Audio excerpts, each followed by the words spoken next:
nation that you call yours, people can do what has been done to our children in West Cameroon. I call it West Cameroon because you will never take it out of our mouths again, because that is a territory in which we believe in freedom. To go out on the street and demonstrate is a basic right for us. And that is why we are saying that there are two Cameroons that came together. If you are telling us, like a state minister stood here last year and told us that what happened in Cameroon is like dropping a few cubes of sugar into a basin of water. Who is the sugar and who is the water? I'm asking the government bench of Cameroon, who is that you rape our children? My brother's daughter has been raped in Boya. I swear to you, the government of this country, does the president of this country know that the governors and the DOs and all the administrators you have sent to West Cameroon are out there behaving exactly like an army of occupation? Our people have nowhere to go. We have made all the efforts. Our ancestors and our forefathers trusted you to go into a gentleman's agreement that two people who considered themselves brothers could go to live together. If this is what you show us after 55 years, then those who are saying that we should break Cameroon are right. They are correct. The people of West Cameroon cannot be your slaves. The people of West Cameroon are not, you did not conquer them in war. If this is what you are saying that we should live in, I say simply, no, it will not work. How do you have an army that's supposed to protect children, step out there, beat them, and rape some? It is not heard of in any country. This is the 21st century, and anybody who does that and cannot be willing for his government to pay the price, we will exact it on you. Because you are making us believe that we went to the wrong place. What is there to say? I want the world to know and to have it on record that we have made efforts. I have sat with ministers and listened to them talk. The first one was the then Minister of Justice, Amadou Ali, 10 years ago.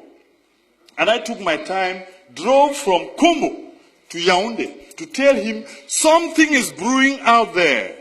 This thing that you people are sending gendarmes to beat people up and say all of these things, there is pain in West Cameroon. And as Minister of Justice, be very careful. What happens there? And he turned around, looked at me, and told me, Mr. Wilbur, it is your people who choose to come here. He is alive. He told me. Last week, I went to see the Minister of Higher Education, Professor Famindongo, and I told him, the problems in Cameroon, the problem we have in West Cameroon, is the problem that will bring down Cameroon. If you do not handle it well, you will not know Cameroon as it is in a few months or in a few years. When people have had pent-up anger and pain, humiliation, for over 50 years, when it bursts out, you will never be able to control it. And I told him. And simply what he asked me was, qu'est-ce que vous allez faire? Because you have your army of occupation out in West Cameroon, you believe that when the people will rise, even if you took the whole of the French army and added to yours, you will never bring them down. And we have no need for that. We don't have any need for that in the 21st century. I was one of the believers in a unified Cameroon. And I want to tell this house that what has happened to those children in Boya University and in Bamenda has convinced me that the people who say Cameroon should go in two parts are correct. And there are more and more of us out there who now believe that it is the ultimate end. I listened the other night, an offer of 1,000 jobs, an offer of 2 billion francs for lay schools, and I laughed at myself. Are my people slaves? So you now take them to be your dogs. that you can beat and wound and maim, break their bones, then throw a piece of meat for them to fight over. It has to end. If we, the people of West Cameroon, have to continue doing what we are doing, it is because we believe that the more is always the merrier. When you have more people, you have more chances of surviving in life. If the more people who are the people of East Cameroon have proven to us that our blood means nothing, then it is time for us to say it will soon be over. I want to give you a quote here in this house that I borrowed from the American liberators. When injustice becomes law, resistance becomes a duty. The people of West Cameroon have a duty to resist your oppression. I call it oppression because of what I've seen in the field. Let me quote you another two instances. 3 weeks ago, there was an incident in Bangolan, which is a neighboring village to Jakiri, where I come from. And I don't know what it was about, and a gendarme officer was killed. And the forces of law and order, under the instructions of the SDO of Ngokitunya, move into Jakiri, a neighboring village, and take away 100 men. Just beat them up, break their bones, and then just leave them there. And I went to that place where he took these people, and I told him, Mr. SDO, you are going to release my people.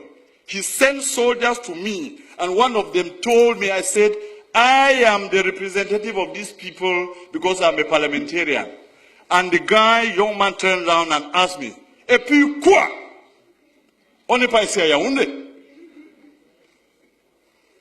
And he drew a line on the ground to tell me, if you cross here, you will see the consequences. Unfortunately for him, I happen to be a descendant of the warriors, so nobody draws a line before me. And I crossed, and I told him, shoot me. I told the SDO, release my people. In 12 hours, he released them. But some are still lying in the hospital. They beat and kicked a woman, and she miscarried, a pregnant woman. And nobody can question this. That is the reason in this master plan to finish our culture and our people. You have chosen that every single administrator or every commander of the army is from East Cameroon. That is why they sit there and they can kill the people without remorse. This has to end. Mr. President, Mr. Speaker, I want to repeat this quote. When injustice becomes law, resistance becomes a duty. We, the people of West Cameroon, will resist you, and if you want to take that territory by force, you will kill to the last man before you take it. And you can start from me today. You can start from me. It has to end. Somebody has to know that this is not how you treat a people. 50 years is too long. 50 years is a very, very long time. And we come here and sit just talking about the budget. You normalize murder. You normalize rape. Mr. Speaker, I am sorry to tell you that this is part of the resistance. You will hear me to the end. When injustice becomes law, resistance becomes a duty. It is my duty to defend my people. You will not stop me because of lack of time. Or if you want to, you can call your brutal gendarmes to come and kill me here. I will not. I will not. I want you to hear this, Mr. Speaker, that my people are suffering, and that the cube of sugar that was defined in this house. Are you just angry, Mr. Speaker, that the person you considered your slave, a slave has risen in the master's house and is asking a question? I have. Mr. Speaker, I'm telling you, this is part of my resistance, and you will hear me to the end. Bring the brutal soldiers who raped our daughters to take me out of here. I will say it to my end. I will say it to the end. There is nothing you can do to me. I'm wondering whether His Excellency the President of the Republic knows that the governors and the DOs are behaving exactly when they are posted to West Cameroon as colonial masters. When they abuse people and insult them and do all they have done, we have to resist And we have to tell you, our people will not be brought down because we came into this union as equal partners. Yes, sir. And I am done. And I am done. And we will resist. And there is nothing you can do to stop us because this is part of our culture that we inherited. You people who fear every administrator and every ruler, we challenge our rulers, we take them to task, and that is why they are accountable. Thank you very much.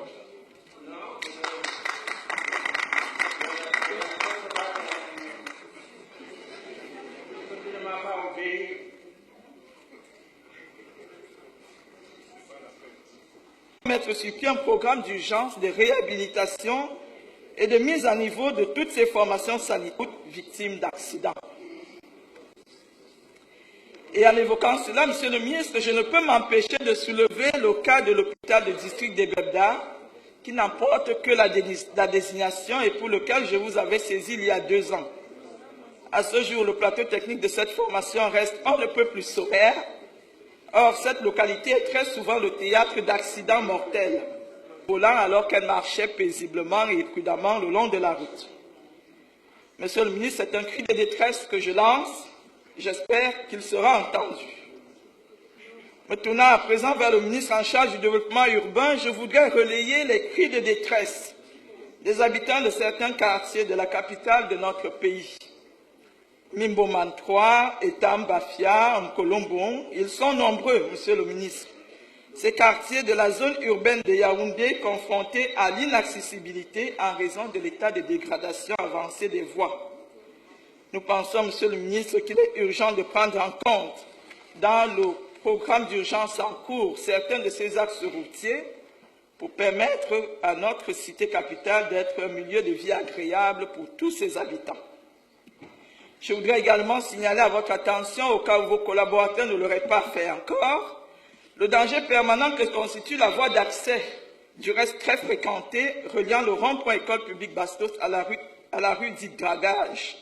Depuis plusieurs mois, les usagers assistent impuissants à l'érosion progressive de l'étroite ruelle au point de franchissement de la rivière Mfunzi.